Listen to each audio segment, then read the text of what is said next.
everybody, and welcome to Something You Should Practice This Weekend.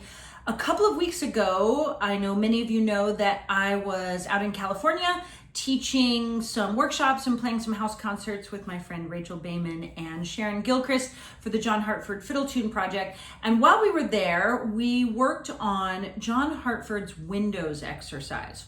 I promise this is going somewhere, so stay with me. And in the Windows exercise, just a quick overview, you change what you do in a jam session or in a band every 8 bars.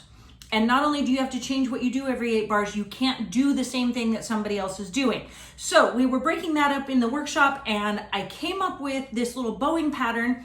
I mean, I didn't invent it, it just came to me. Let me rephrase that. And I was doing it because I was trying to think of something else to do that I hadn't already done, that somebody wasn't doing.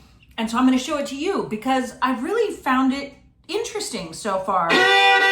So it's kind of a figure 8 bowing pattern. So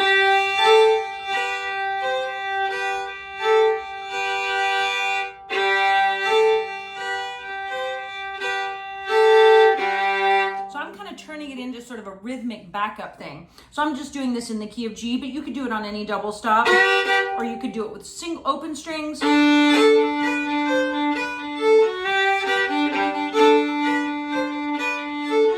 Okay, so we're gonna go back to G.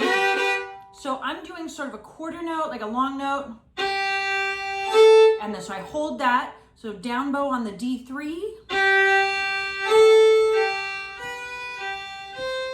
Sorry, I have to sort of slow down my bow there, so I'm going slow. 3, 0, 3, 1, 3, 2, 3, 1, 3, 0.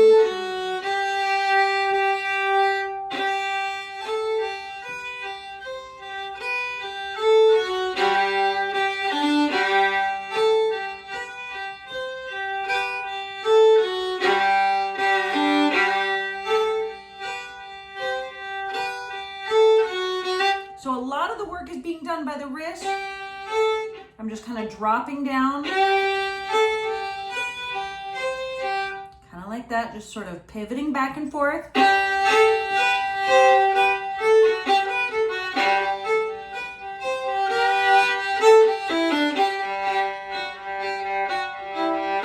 All I'm doing is just moving back and forth between 2 strings, moving the fingers around, but keeping the same bow going. So let's see, what if I did...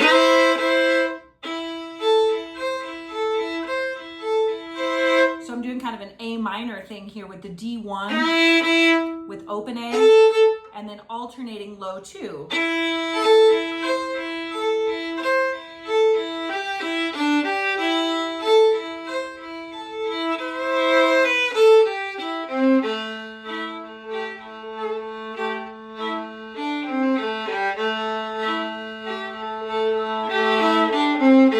It's really, really fun. So